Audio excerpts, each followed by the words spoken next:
कृषि विज्ञान केंद्र बिलासपुर में नेशनल फर्टिलाइजर लिमिटेड के संयुक्त तत्वाधान में कृषक प्रशिक्षण का आयोजन हुआ, जिसमें एनएफएल के अधिकारियों के साथ 50 कृषकों ने भाग लिया। सीनियर वैज्ञानिक व प्रमुख डॉक्टर एसपी सिंह के मार्गदर्शन में आयोजित इस प्रशिक्षण में प्राकृतिक खेती और पोषक अनाज उपयोगिता विषय पर चर्चा हुई।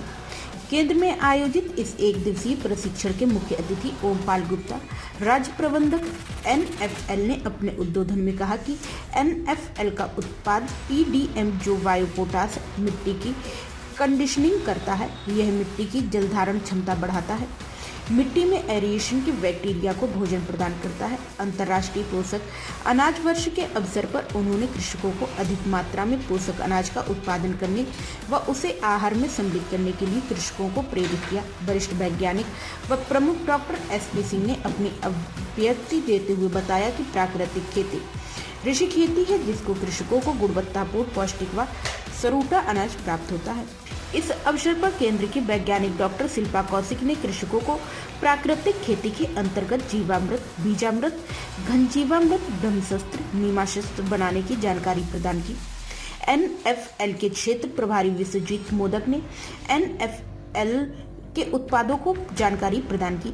डॉक्टर निवेदिता पाठक ने कृषकों को पोषक धान्य की उपयोगिता में बतलाया कि ये धान्य फसलें मधुमेह, 1-2 प्रकार, मोटापे से बचाव, हृदय रोग के लिए लाभप्रद होते हैं। वहीं डॉक्टर अमित शुक्ला ने इस अवसर पर प्राकृतिक विधि से सब्जियों की खेती के विषय में विस्तृत जानकारी प्रदान की। वहीं कृषकों को अंत में वेंटोनाइट, सल्फर और पीएसबी कल्चर वितरण किया गया। साथ ही मस्तूरी और बिल्लाह के कृषकों को बेहतर प्रदर्शन के लिए प्राकृतिक खेती के लिए 200 लीटर का ड्रम, गुड़ और बेसन दिया गया। नेशनल फर्टिलाइजर लिमिटेड के सौजन्य से एक दिवसीय कृषक प्रशिक्षण का आयोजन किया गया है, जिसमें कृषकों को रासायनिक उर्वरकों के सब्स्टिट्यूट के रूप में जो कैसे पोषक तत्वों का प्रबंधन करें और उसमें प्राकृतिक खेती के अंतर्गत कैसे प्रबंधन करें और संतुलित पोषक तत्वों का प्रबंधन किस प्रकार से किया जा सकता है, उस संबंध में आज एक दिवसीय प्रशिक्षण का आयोजन किया जाएगा।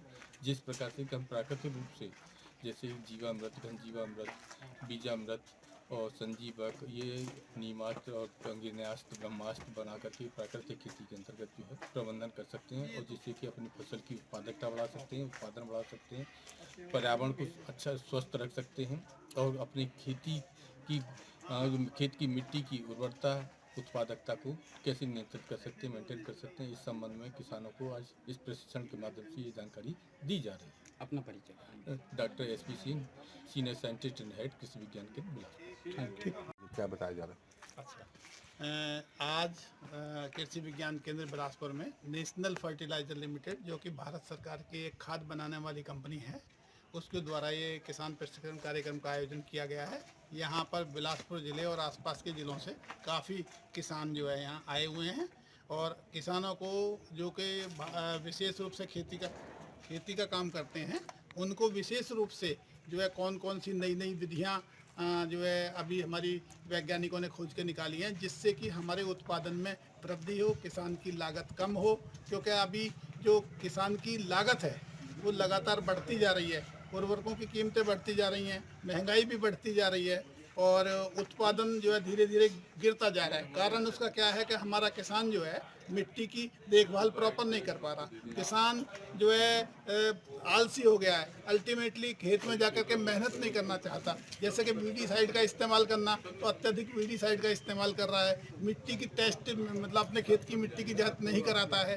तो इस कारण उसे पता नहीं है कि हमारी खेत में फसलों के लिए कितना उत्पादन जो है ज़्यादा से ज़्यादा उत्पादन लेने के लिए हमें कितनी खाद डालनी है। अब उसने पड़ोसी को देखा, उसने ये डाला है, तो वो भी उतना ही डालने की कोशिश करता है, जबकि वैज्ञानिक तरीके से नियम ये कहता है कि मिट्टी की जांच कराना अनिवार्य है और उसके आधार पर हमारे किसान ने उस खेत में कौन सी क्रॉप बोनी है, तो उस पर हमारे वैज्ञानिक रिकमेंडेशन देते हैं और उस आधार पर उसको संतुलित उर्वरकों का उपयोग करना चाहिए, जिससे कि 2 चीज़ें होंगी। एक तो उर्वरकों का संतुलित उपयोग होने से जो है हमारा खर्चा कम होगा। जो अत्यधिक फर्टिलाइज़र का इस्तेमाल किया जा रहा है, जिसमें भारत सरकार एक बहुत भारी सब्सिडी भी दे रही है, उसका इस्तेमाल जब सही होगा तो उसमें कमी आएगी, किसान की उत्पादन लागत में कमी आएगी और जब उत्पादन लागत में कमी आएगी तो निश्चित रूप से उत्पादन अच्छा भी होगा। मिट्टी जो हमारी अत्यधिक